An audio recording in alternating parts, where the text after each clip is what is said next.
뾨른시 외곽의 어느 카페. 이곳에서 그 시절 광부로 떠나왔던 한 사람을 만났다. 명문대 졸업장, 번듯한 직장보다 그의 꿈이 더 소중했다.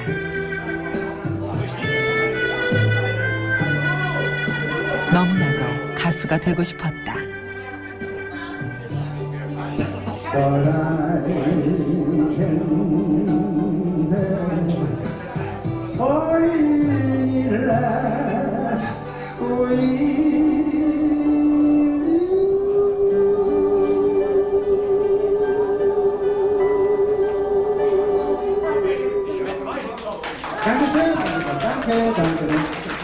가수의 꿈만 이룰 수 있다면 지하막장의 광부도 좋았다.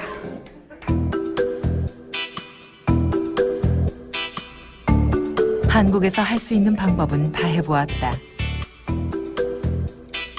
해병 연예대에 자원 입대해 월남전 현장으로까지 달려가 노래를 불렀다. 무슨 가수라든가 연예 계통에 종사하고 싶었는데 우리 집안이 워낙 아주 보수적이고 완고해가지고 아주 그냥 도저히 용납이 안 되는 그런 상황이었죠. 그래서 이제 그 꿈도 못 꾸고 이제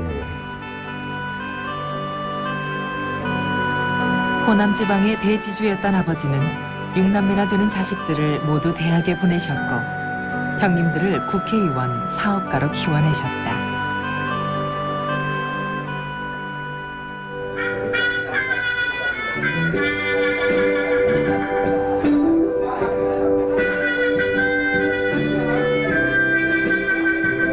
그런 아버지에게 가수란 말은 입 밖에도 꺼낼 수가 없었다.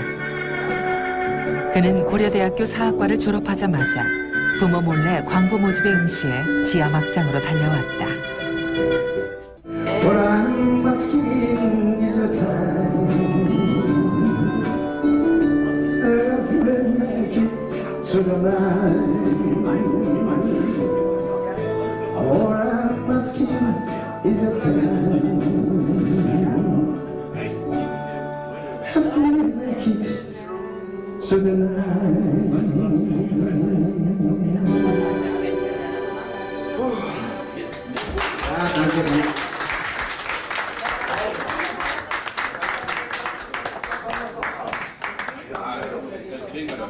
한국에서 진짜 삽 한 번 안 들어보고 근데 사실 이거 진짜 막노동이라고 여기 독일에 그 지하에 내려가가지고 참 1000m 지하에 내려가가지고 그 지열 40도 되는 데서 그냥 삽질하면서 그게 참 우리가 생각했던 상상 이상의 중노동인데 내가 그 당시는 그랬어요.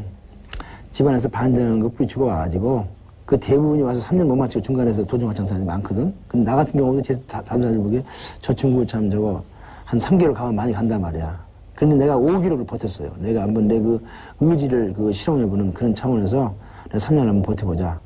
난 사실 다른 사람들이 보기에 아주 그냥 깜짝 놀랄 정도로 내가 3년 동안 내가 정말 성실하게 근무해서 그 근무를 끝마쳤어요.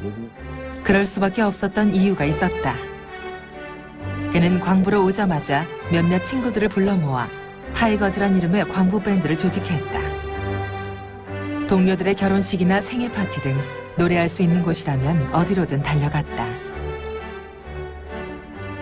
결혼 정년기에 처음 간호사들 계실 때 우리가 임원 공연 갔을 때 그분들이 이제 한국 사람이 와서 한국 음악을 연주하는 걸 처음 보는 거라. 독일이지 거기 온 지가 지금 어떤 분은 5년 되고 10년 되고 그러는데 그래서 그 사람 특히 그분들이 그냥 막 울면서 말이야 이렇게 우리가 잘하는 것도 아닌데 듣고 막 울면서 그냥 저걸 때 그때 참 기쁘다는 것보다도 참 뭐라 그럴까 가슴이 이렇게 뭉클하면서 참 우리가 참 그 당시만 해도 나라가 이렇게 못 살고 국력이 약하니까 이렇게 지금 한참 아리따운 그 나이에 이렇게 여기 와가지고 응?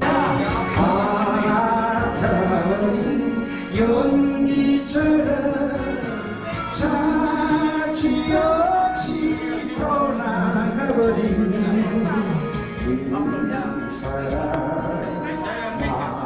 그 시절 고국에서 온 2만 명의 광부들 간호사들이 그에겐 꿈을 실현시켜준 관객이었다.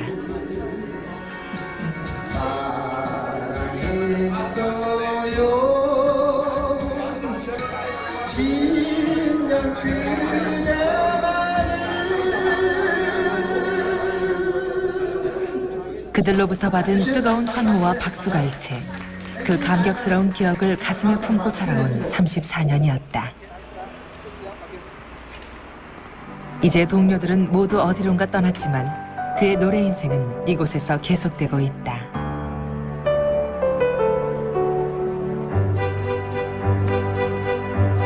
수많은 젊은이들이 그렇게 꿈을 찾아 독일로 떠났다.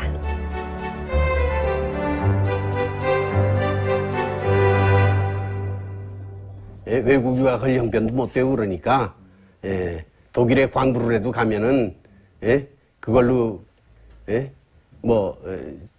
유학 온 것처럼 생각 들어오고 그렇게 시작을 한 거죠.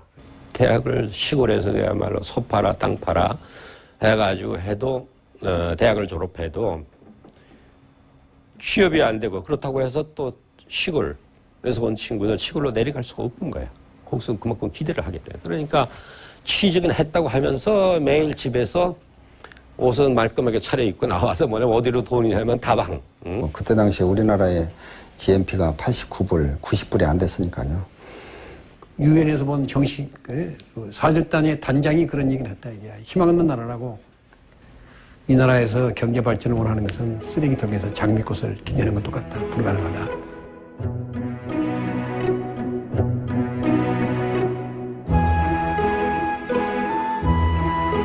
그들이 떠난 60년대는 보릿고개, 촉은 목피, 머리카락을 팔고 피를 팔아야 했던 시절이었다.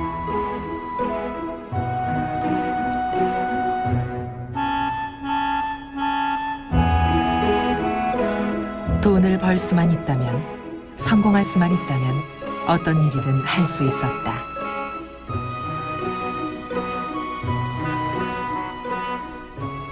막 상상도 못하죠. 어떤 기는 5대1, 어떤 기는 10대1을 막 새카맣게 몰려왔으니까 서로 광복하려고. 160명을 뽑았는데 한 3,000명이 모였었다, 그 당시에는. 1966년부터 3년간 광부로 떠난 2,500명 중 73%가 고졸 이상, 대학 재학 이상이 무려 40%가 넘었다. 무학력자이거나 초등학교 졸업이 대부분이었던 독일의 광산에서도 유례가 없는 일이었다.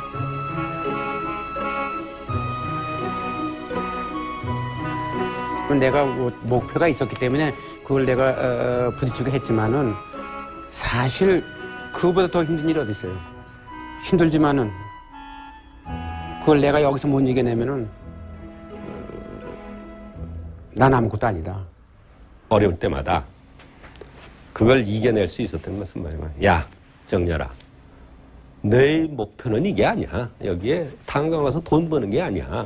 이걸 바탕으로 해서 너의 꿈을 실현시켜주는 이거 아니냐. 그들이 간 곳은 지하 1000m, 40도가 넘는 지열에 땀은 비오듯 쏟아지고 무시무시한 톱니바퀴가 쉴 새 없이 돌아가는 지옥 같은 막장이었다.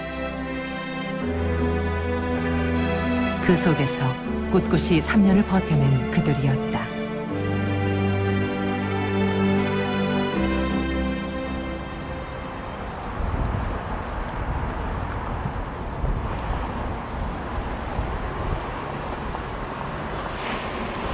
그 스스로도 성공한 인생임을 자랑 삼는 유정렬 씨.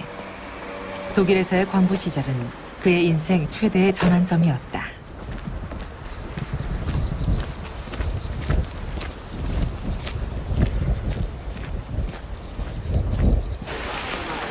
4년 전부터 그는 서울의 한 대학 교수로 초대돼 젊은 제자들을 가르치고 있다. 다시 한번 그 시절이 와도 100번 그 선택을 거듭했을 거라고 말하는 유정렬 씨. 이게 밑탕을 찌는 거야. 신문을 보니까 서독 광부 모집 광고가 딱 났어. 이걸 딱 보니까 아 이게 나한테 기회가 왔다 해가지고 내가 그냥 결심을 해버린 거야. 거기 광부 응모를 해버린 거야. 그 주위에서는 뭐 아우성이는 미쳤냐 말이야. 네가 무슨 야 인마 너 미쳤냐? 무용담처럼 늘어놓는 스승의 이야기에 제자들은 아직도 영 못 믿는 눈치다. 네가 뭐 나에게는 이건 신이 내려주신 절의 기회야. 이래가지고 왔는데 그 요건 중에 하나가 뭐냐면 광산 경력에 최소 4년에서 5년이 있어야 돼. 그게 안 되잖아. 경력서 하나 써주세요. 쳐다보지도 않고. 지금 니들은 참 행복한 사나이들이라. 그때에 비하면은 진짜. 응? 그럼 실제로 광산리를 하신 거예요? 그럼. 지하 1000m 내려가서 하여튼 몇 번 죽을 뻔했지. 사실 그가 살아온 인생 역정은 한편의 소설과도 같았다. 6.25로 전쟁 고아가 되어 신문파리로 슈샤인보이로 떠들었던 유정열 씨. 마케팅은 하나의 오로지 고학만으로 고려대학교 영문과에 들어갔던 그가 졸업을 한 학기 남겨두고 독일 광부로 떠났었다. 만드는 그런 사이콜로지컬 프로세스다. 광부 생활을 마치자마자 스위스의 명문 바젤 대학에서 10년간 경영학을 공부하고 그는 국내 10번째 경영학 박사로 돌아왔다. 그다음에 나도 명문대학교 학생이란 빠지를 달고 싶어하는 이러한 것들이 정말이면 하나의 존경 욕구라고 그랬죠. 이번 4.15 총선에서 100명 이상의 160명인가 새로운 국회의원들이 탄생했죠. 젊은 사람들. 이런 사람들은 명예와 20여 년간 세계 5대 컨설팅 회사, 국내 굴지의 기업체 사장 등을 역임한 그는 이제 자신의 경험을 바탕으로 후학을 양성해 보겠다던 꿈을 펼치고 있다. 마진이 좋지 않으면 그 제품을 취급을 안 해버려. 40년 전 2만 명이나 되는 그들을 떠나보낸 건 가난만이 아니었다. 가슴 한구석에 억눌려 있던 꿈을 풀어 헤치고 싶었다.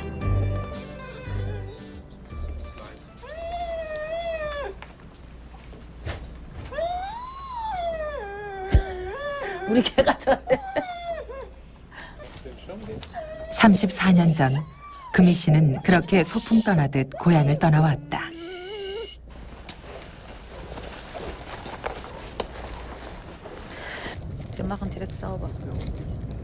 빨간 지붕의 예쁜 집들과 새파란 초원.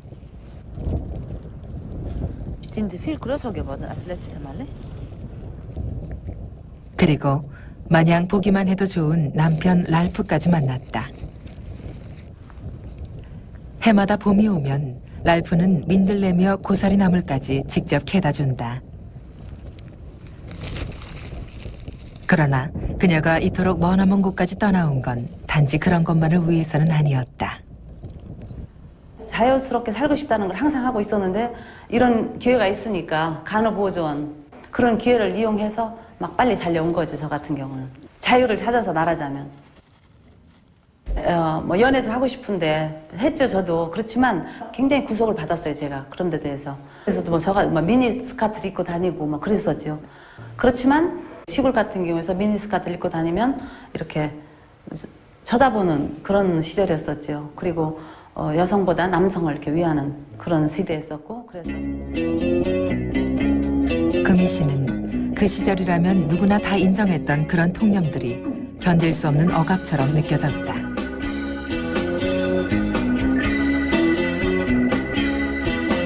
떠날 수만 했다면 어디든 좋았다. 생전 꿈꿔본 적 없었던 간호보조원이란 이름으로도 좋았다.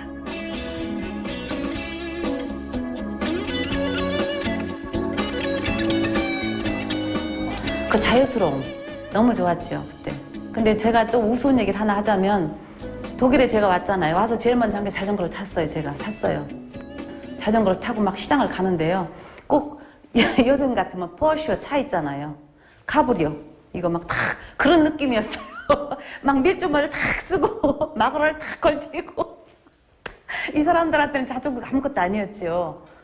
그런데 막 그러고 신나게 막 갔어요. 꼭 한국에서도 그때 우리가 자전거 탈 때면 그런 느낌이었거든요.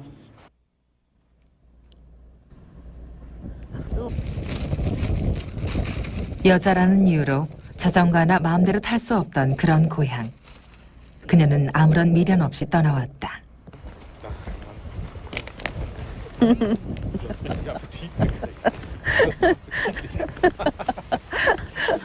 야야.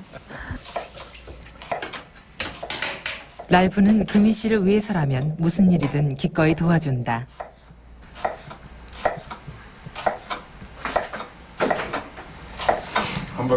서양 사람은 냄새조차 싫어한다는 마늘도 그는 잘도 다져낸다. 내가 이렇게 가르쳐줘갖고 칼등으로 하는 것도 칼등으로 마늘 저렇게 하는 거라 그러니까 칼 하잖아요 저렇게. 적어도 이 집 부엌에서 남녀 차별이란 없다. 고국에서라면 꿈도 못 꿀 일 아닌가. 저 아들이 일단 예를 들어서 생선을 한다 그러면 아들은 제일 좋은 토막, 우리는 대가리나 꽁대기, 뭐 닭을 잡는다 그러면 우리는 뭐 정말 아들들 일단 주고, 아버지 첫째는 아들들, 그리고 할머니, 그러고 나서 우리 이제 딸들 좀 얻어먹고 어머니야 뭐 그나저나 뭐 항상. 사남 사녀, 아들이 귀한 집도 아니었다. 금희 씨는 누구보다도 어머니를 이해할 수 없었다. 왜 엄마는 여잔데도 왜 남자를 더 이해하느냐고. 저는 그 이해할 수가 없었어요, 어머니를. 그러면 우리 어머니가 뭐라고 대답을 하셨냐면, 내가 너한테 거의 설명할 수가 없다. 네가 나중에 아기를 낳아서 키워봐야 나를 이해한다. 그렇게 말씀하셨어요. 그 무렵에. 근데 나는 도저히 그 이해를 할 수가 없었어요. 그래서 거기에 대한 반항이 굉장히 심했죠, 저한테서. 그 엄마한테 인정을 받지 못하고, 응? 항상 꾸지람만 드는 그런 발성꾸러기. 예, 그랬었어요. 그때는 그런 어머니가 얼마나 원망스럽던지. 3년 계약의 간호사로 왔던 그녀는 결혼까지 해서 이곳에 아예 눌러앉아 버렸다. Moesten we ja zusammen. 가족의 연까지 떼버리고 떠나왔던 고향인데 입맛 하나만큼은 그녀도 어쩔 수가 없다. 저는 여기서 이렇게 오래 살았어도요, 아직도 매일같이 밥을 먹어야 되고 김치가 떨어지면은 마음이 불안하고 그래요. 이렇게 오래 살았는데도. 귀여워. 소주. 우리 소주잔에다가. 보잘것없는 소주잔 하나도 한국 것이란 이유로 뿌듯해하는 금희 씨. 뭐 프로스트. 축배. 남편 랄프마저도 이젠 불고기엔 꼭 소주를 곁들여야 제격인 줄로 알고 있다. 하이.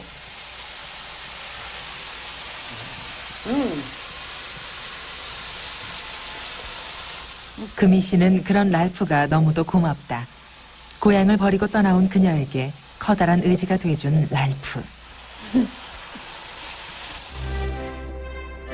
38배 나이로 24세 새파란 청년을 만났었다. 14살 연하의 남편 랄프. 어머니에겐 말도 꺼내지 못했다.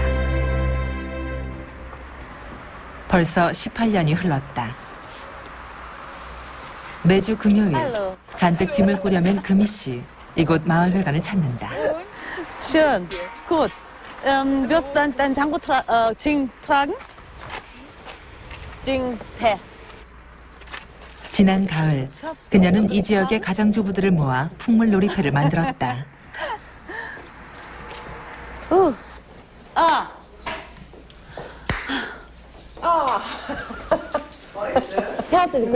Nachtel. Gestern hatte sie Geburtstag. Ja. 생일. Oder? Na, magst du ja nicht. Aber schön, dass du geboren bist. Ne? Das haben wir alle zusammen. 장구라곤 생전 본 적도 없던 이들이 풍물이라니. 오케이, 시작. 더구나 이들은 곧 공연까지 가질 계획으로 맹연습 중이다. 벌써 7개월을 그렇게 배워도 아직 갈 길이 멀다. 사실 심리치료사인 금희 씨는 무료하기만 한 이 소도시 주부들에게 활력을 불어넣고 싶었다. 도대체 어디에 이런 끼가 숨어 있었는지. Ja,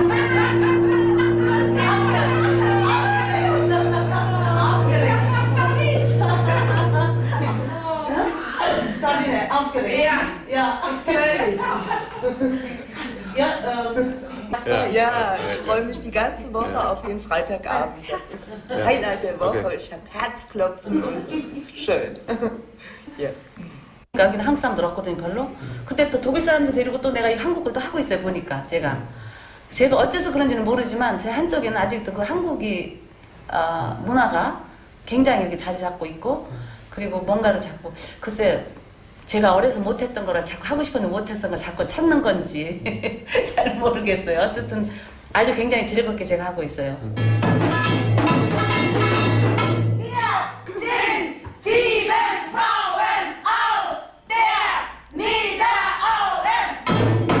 역시나 송금이식 풍물이다.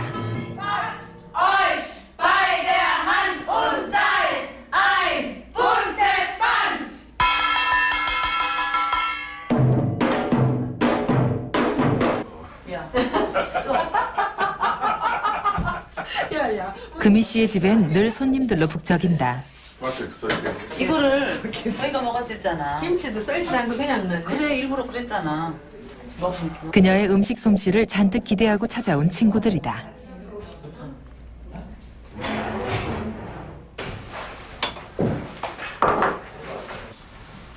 늦은 밤 불시에 들이닥친 손님들이건만 금희 씨는 아주 정성스럽게 음식을 준비한다.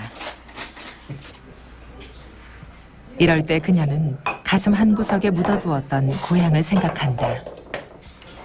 지금 지난 일 생각하면 그 어머니가 제가 학교 갔다 오면 춥다고 투가리에다가 연탄불에다가 그 된장국을 뭐 이렇게 끓여가지고 그게 식을까봐 다른 데 쏟질 않고 그냥 있는 채로 그냥 갖다 준다든가, 숭늉도 투가리에 데워가지고 그게 식을까봐 대접에 쏟지 않고 그냥 수건을 해서 갖다 주던 그런 정성들, 그 엄마의 그런 사랑과 정성이 아마 제가 그런 걸 받아서 지금도 보면 제가 다른 사람한테 줄 수 있는 것 같아요. 왜냐하면 제가 참 정이 많다 소리를 많이 듣거든요.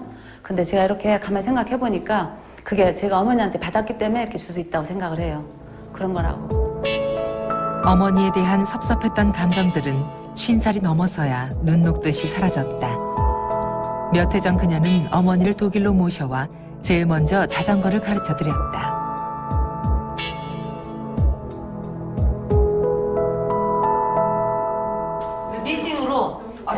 어머니를 빼닮아 음식 솜씨 좋고 정이 많은 금희 씨. 친구들은 그런 그녀에게서 고향을 찾는다. 이거 냉겨서 내 먹던 숟가락으로 쏠게. 여기 밥상이 뭐 먹는지 알아? 이제와 생각해보면 고향이 싫어 떠난 것도 어머니가 싫어 떠난 것도 아니었다. 단지 낡은 제도와 관습에서 탈출하고 싶었던 그녀였다. Der fremdländische Reiz dieser Mädchengesichter fesselt den Europäer. 독일에서라고 그런 편견이 없었던 것도 아니었다. 그들은 한국 간호사들을 복숭아 눈을 가진 인형이나 동양에서 온 매혹적인 도움이라 불렀다.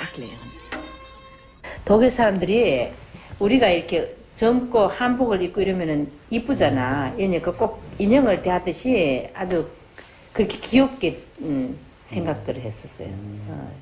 성실하고 우리 항상 친절하고 미소를 짓고 말을 하지 않고 참는, 그게 우리 동양의 또 여성들한테 원하는 거 아니에요? 그거를 갖고 왔죠.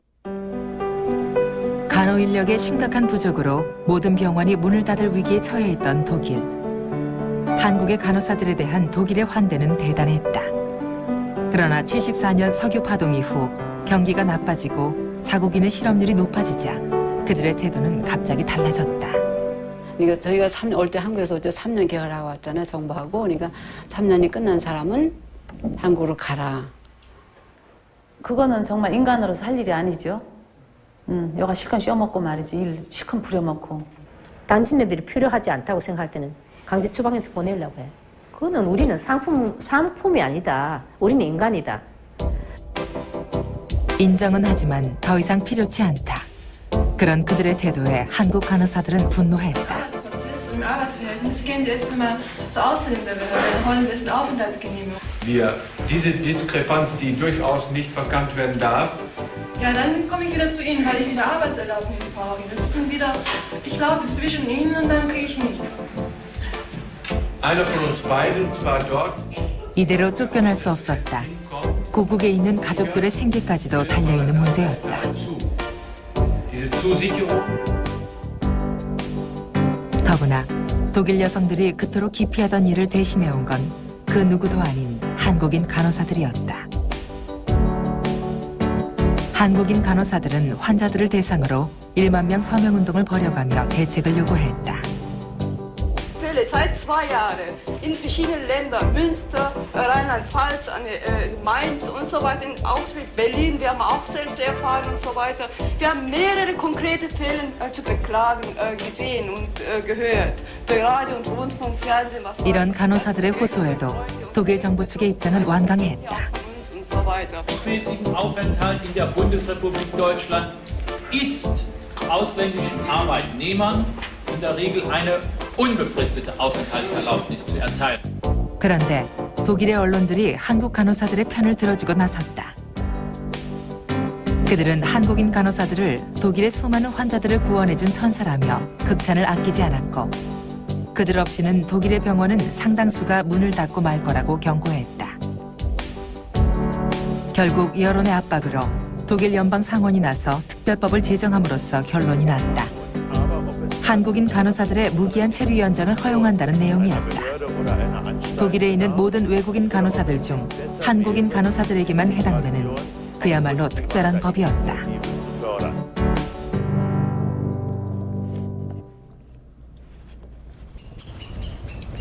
그 후 많은 간호사들이 자신의 꿈을 펼쳐갈 수 있었다. 당시 간호사 추방 반대 운동의 중심에 있었던 이민자 씨. 그녀는 독일에서 벌써 38년째 아침을 맡고 있다.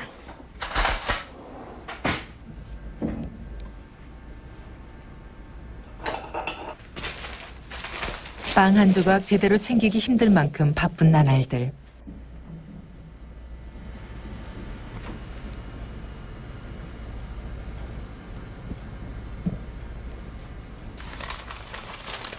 지금도 그녀는 인권 문제만 보면 자꾸 마음이 쓰인다.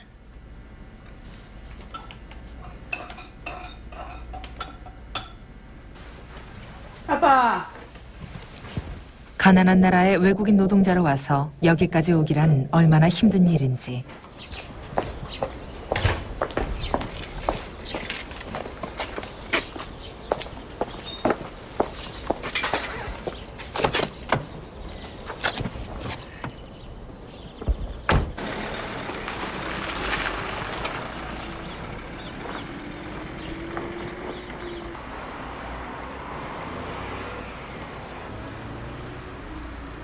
베를린의 고급 주택가 바노프스트라세. 외국인이라곤 찾아보기 힘든 이곳에 그녀는 자신의 이름이 새겨진 간판을 내걸었다. Guten Morgen.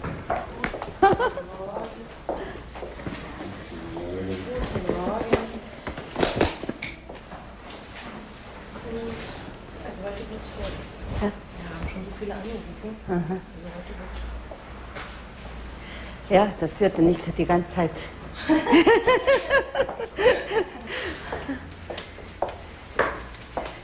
간호사로 떠나왔던 민자 씨는 의사가 되어 있었다. Was für Beschwerden haben Sie denn? 문 열기가 바쁘게 벌써 첫 환자가 들었다. Ausatmen. 이비인후과 전문의인 그녀는 이 일대에서도 꽤나 명성이 자자하다.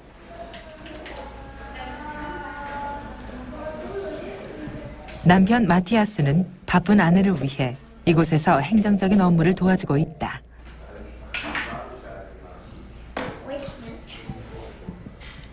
잘 나가는 의사를 아내로 두고 있어 남편 마티아스까지 덩달아 바빠졌다.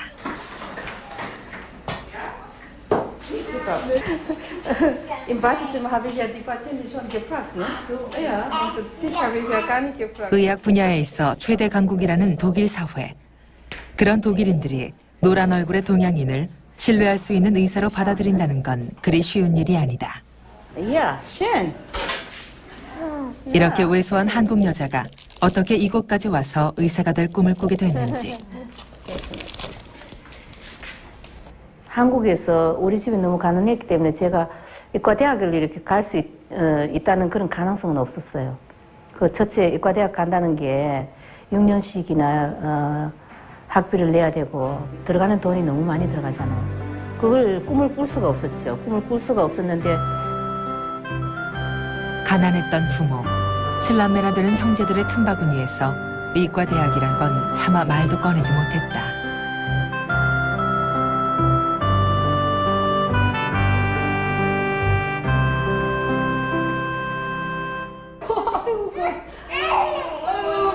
미안해. 입에다 넣고 코 한 번만 더 보자. 이렇게 한번 보자. 아, 저는 항상 바빠요. 간호원들은 쉴 시간 있지만 저는 커피 마실 시간도 없어요. 오늘은 환자가 적으니까 그래도 이 정도로 되는데. 점심시간도 훨씬 지났잖아요. 점심시간 지나도 그렇게 금방 끝이 안 나죠. 끝이 안 나고. 아직까지 진찰하고 해야 되는 것도 많은데 나중에 이거 서류를 다 컴퓨터에 다 집어넣어야 되거든요. 그런데 오늘은 오늘 컴퓨터 집어넣을 시간도 없네. 환자들 아직 2사람 더 있구만.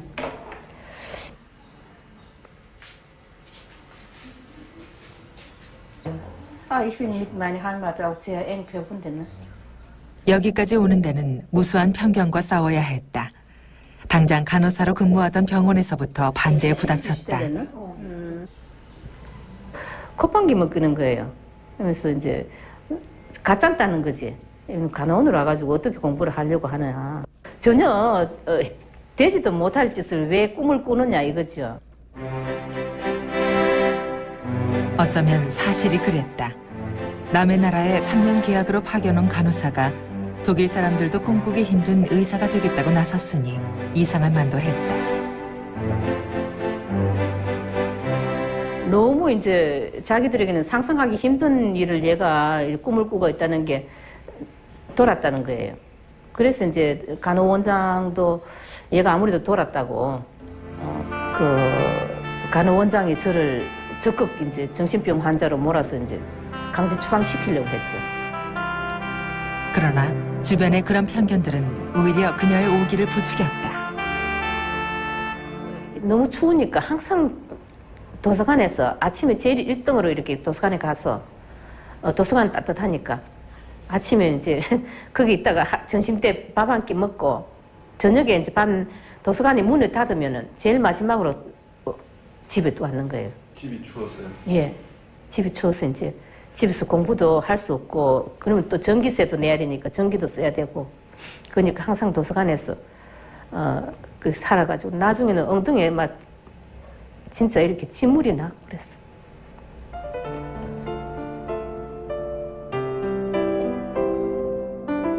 그렇게도 간절했던 꿈이었다. 민자 씨는 결국 8년 만에 의학 박사 학위를 따낼 수 있었다. 함께 의사가 된 동료들 중 그녀는 유일한 동양인이었다.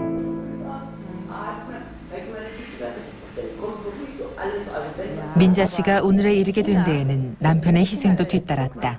같은 대학의 정치학 박사 마티아스. 솔직히 우리 남편은 자기가 이렇게 꿈이 외교관이었는데 그래서 정치학을 했는데 저하고 결혼했기 때문에 그 당시에는 이 외무부에서 외국 사람하고 결혼한 사람은 안 써줍니다. 그래서 남편이 외교관이 못 되었어요. 희생이 완전히 희생이 됐죠.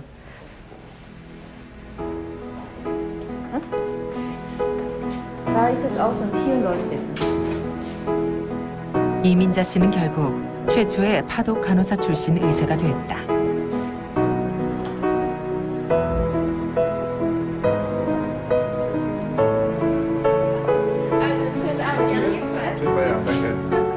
되지도 못할 꿈이라고 몰아붙이던 독일인들의 편견을 극복해내기까지 이후로도 오랜 시간이 걸렸다.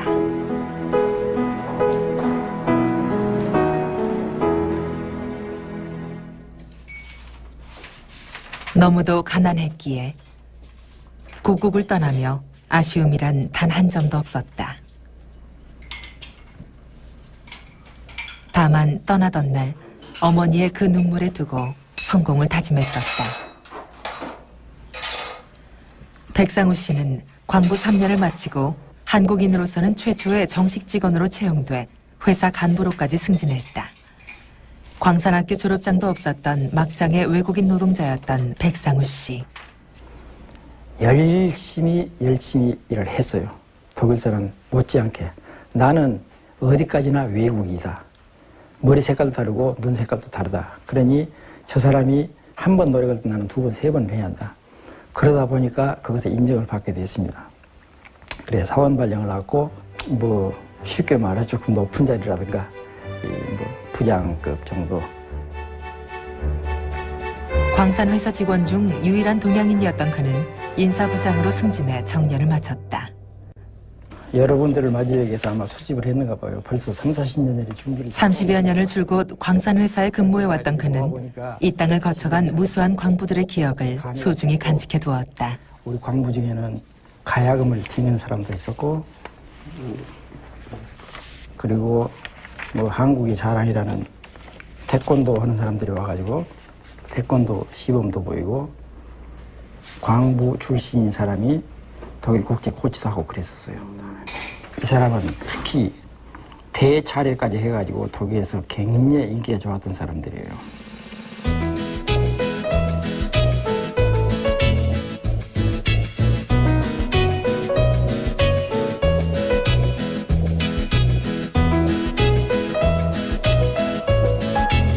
그들의 제2의 삶이 그렇게 시작됐다. 1990년 독일 연방통계청에 따르면 60, 70년대 2만 명의 광부 간호사들 중 5천 명가량이 독일에 남아있다. 현재 그들 중 광부는 단 1명, 간호사는 1000여 명.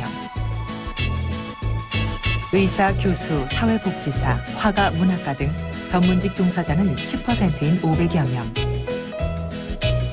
기능공 노동자 등 산업체 직원은 1000여 명. 식품점, 태권도장, 무역유통업 등 자영업자는 약 1,500여 명 정도로 추정된다. 독일을 떠난 15,000명 중 5,000명은 유럽 전역에 흩어져 당시 수백 명의 유학생이 전부였던 유럽 교민사회의 기틀을 다졌다. 현재 유럽 교민 95,000여 명 중 약 2만여 명이 광부 간호사들의 가족인 것으로 추산된다. 이 밖에 5,000여 명은 세계 20여 개국으로 흩어졌다. 그들 중 LA 700명, 토론토 400명 등 대부분이 미주로 건너왔다. 이들의 이런 집단적인 이주는 당시 침체된 미주 교민사회에 신선한 활력을 불어넣어줬다. 60년대 후반, 이곳 시카고에도 450여 명의 광부 간호사들이 날아왔다. 시카고 다운타운의 화랑가, 이곳에서도 광부 출신 한국인 한 사람을 만날 수 있었다. 63년 제1진 파독 광부로 떠났던 신길균 씨. 독일로 떠날 당시부터 언젠가는 꼭 가고야 말겠다던 미국이었다.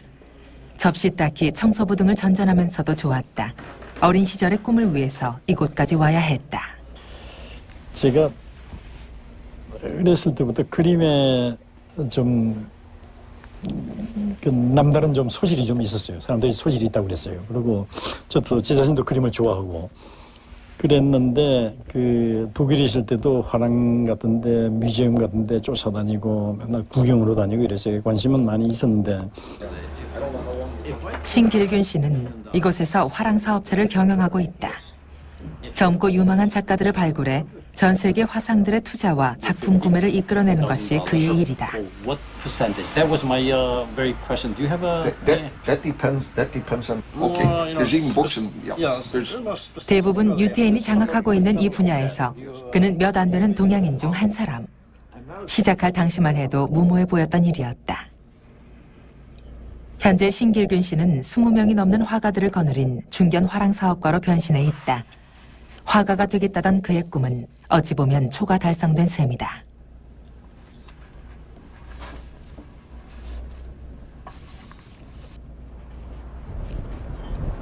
시카고 월마트 플라자.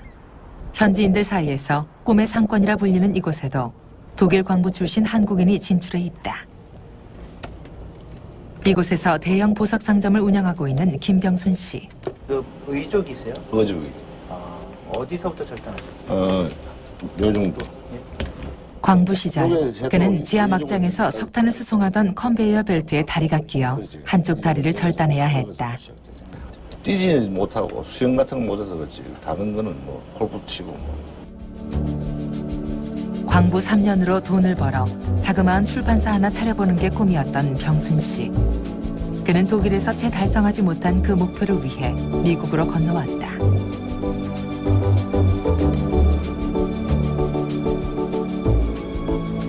그저 하루 세 끼 먹고 살 궁리를 위해 소박한 꿈만을 가졌던 김병순 씨. 그는 이곳에서 그 꿈 이상의 경제적 성공을 거두었다. 이제는 미주 한인사회의 보편적인 사업 분야가 됐지만 60년대 말까지만 해도 한국인이 미국의 주유소 사업권을 따낸다는 건 거의 불가능한 일이었다.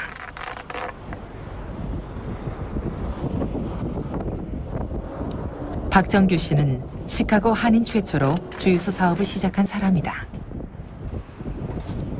성공해보겠다는 열망에 3개월짜리 여행비자 하나만 달랑 들고 미국행 비행기에 올랐다. 독일에서는 독일에서 돈 버는 건 뭐 부모님한테 좀 보내드리고 또 돈도 쓰고 뭐 여기 올 때는 뭐 그렇게 사업할 수 있는 자금을 갖고 온 건 아니죠.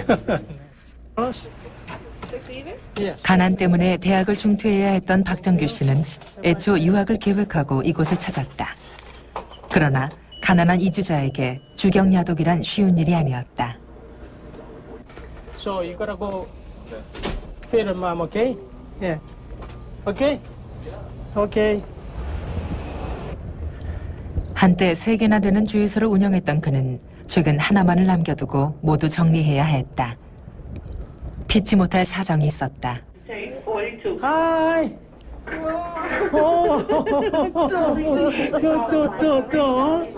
아내 군자 씨에게 뜻밖의 병이 찾아든 것이다. 그러니까 밤에 잠을 자야지. 아내는 10년 전 알츠하이머 진단을 받았다. 독일에서 만난 아내는 간호사 출신이었다. 요양원에 입소한 지 2년째. 그는 매일같이 이곳에 들러 아내의 식사를 챙긴다. 그것도 특별히 주문한 한국식만으로. 이걸 이렇게 내가 안 해주면 혼자 못 먹어요. 지난 세월 함께 고생하며 일군 과실들을 채 다 맛보지도 못한 아내였다. 아직도 젊잖아요. 이제 지금은 정말 노년에 같이 골프 여행도 다니고 세계 구경도 하고, 응? 그래야 되는데 이렇게 아파서 이렇게 이런 데 와 있으니 정말 한심하죠. 에? 어떤 데는 좀 불쌍한데. 제가 어떡합니까? 이제 얼른 좀 완쾌되길 바라는데, 뭐, 조금만이라도 좀 나아지면 좋겠어요. 조금만이라도. 그치? 응? 응. 네. 64. 그는 아직도 남아있는 생에 기대를 걸어본다. 안 뜨거워? 시카고 한인타운. 450여 명의 광부 간호사들은 이곳 교민사회를 형성하고 발전시켜 나갔다. 60명 이상은 돼야 되겠답니다. 그쪽에서 한때 200여 명에 이르던 시카고 광부 동호회 회원들 중 일부는 세상을 떠나고 현재 80여 명가량이 남아있다. 미국을 찾은 대부분의 광부 간호사들은 식품점, 보석상, 대형 슈퍼마켓, 주유소 등 다양한 사업을 통해 대부분 경제적 성공을 거뒀다. 한국에 간다는 것은 내 마음에 항상 있고 머리에 박혀 있고 내 조국인 한국에 나가서 남은 여생을 편안히 좀 보내고 싶다. 이제는 포기했습니다. 내일 이 시간엔 3부 돌아갈 수 없는 고향이 방송됩니다.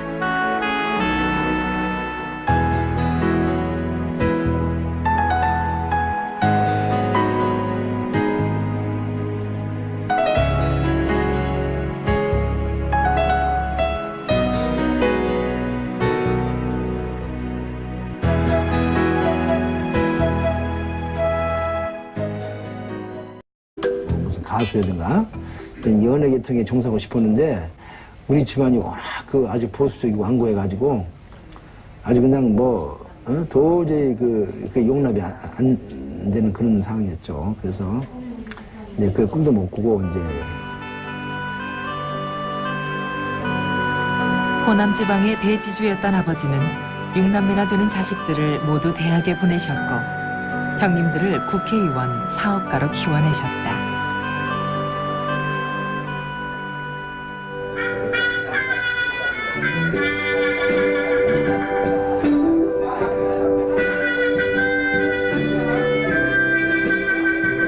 그런 아버지에게 가수란 말은 입 밖에도 꺼낼 수가 없었다.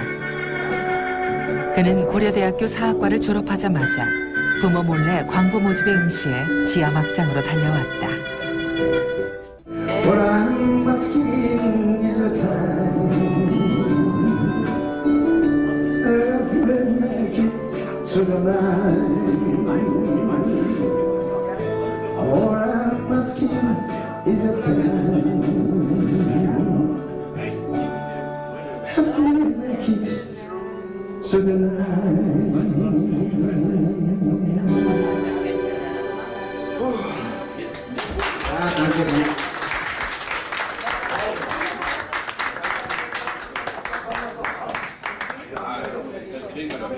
한국에서 진짜 삽 한 번 안 들어보고 근데 사실 이거 진짜 막노동이라고 여기 독일에 그 지하에 내려가가지고 참 1000m 지하에 내려가가지고 그 지열 40도 되는 데서 그냥 삽질하면서 그게 참 우리가 생각했던 상상 이상의 그 중노동인데 내가 그 당시는 그랬어요.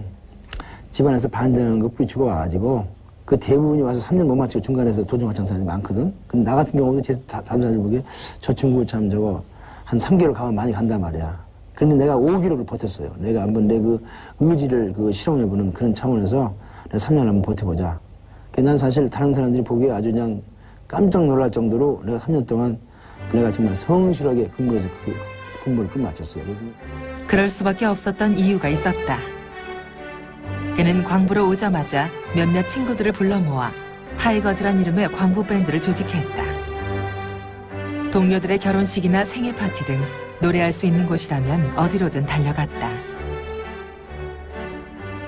결혼 정년기에 처음 간호사들 계실 때 우리가 임원 공연 갔을 때 그분들이 이제 한국 사람이 와서 한국 음악을 연주하는 걸 처음 보는 거라. 독일이 거기 온 지가 지금 어떤 분은 5년 되고 10년 되고 그러는데 그래서 그 사람 특히 그분들이 그냥 막 울면서 말이야 이렇게 우리가 잘하는 것도 아닌데 듣고 막 울면서 그냥 저걸 때 그때 참 기쁘다는 것보다도 참 뭐라 그럴까 가슴이 이렇게 뭉클하면서 참 우리가 참 그 당시만 해도 나라가 이렇게 못 살고 국력이 약하니까 이렇게 지금 한참 아리따운 그 나이에 이렇게 여기 와가지고 응? 연기처럼 자취 없이 떠나가버린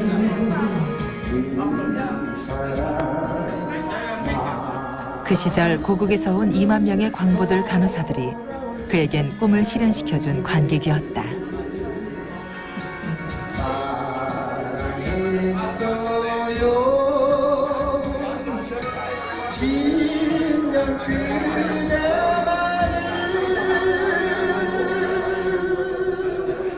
그들로부터 받은 뜨거운 환호와 박수가 일체 그 감격스러운 기억을 가슴에 품고 살아온 34년이었다.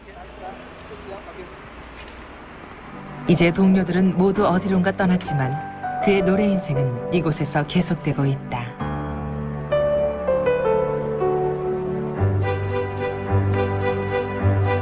수많은 젊은이들이 그렇게 꿈을 찾아 독일로 떠났다.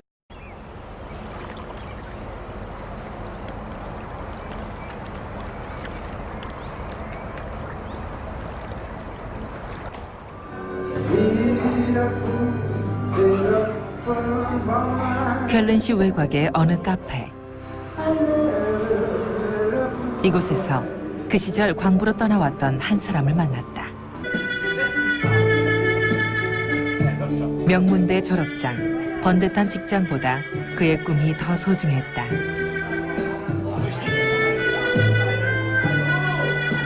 너무나도 가수가 되고 싶었다.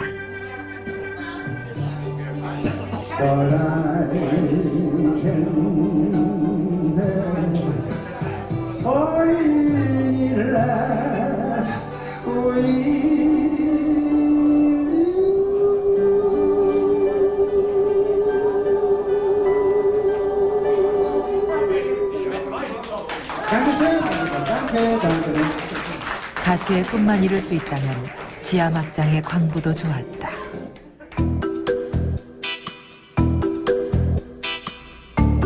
한국에서 할 수 있는 방법은 다 해보았다. 해병 연희대에 자원 입대해 월남전 현장으로까지 달려가 노래를 불렀다.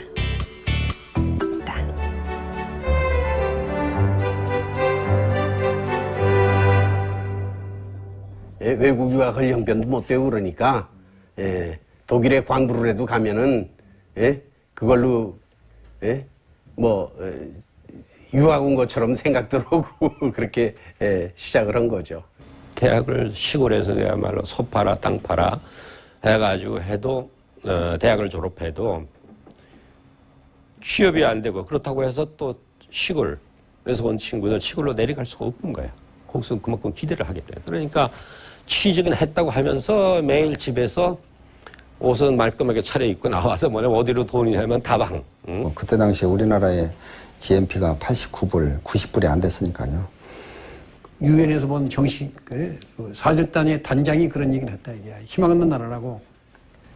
이 나라에서 경제 발전을 원하는 것은 쓰레기통에서 장미꽃을 기대하는 것 똑같다. 불가능하다.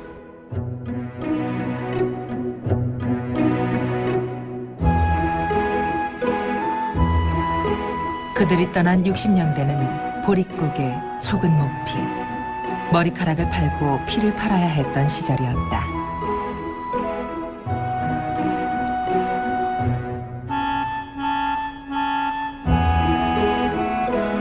돈을 벌 수만 있다.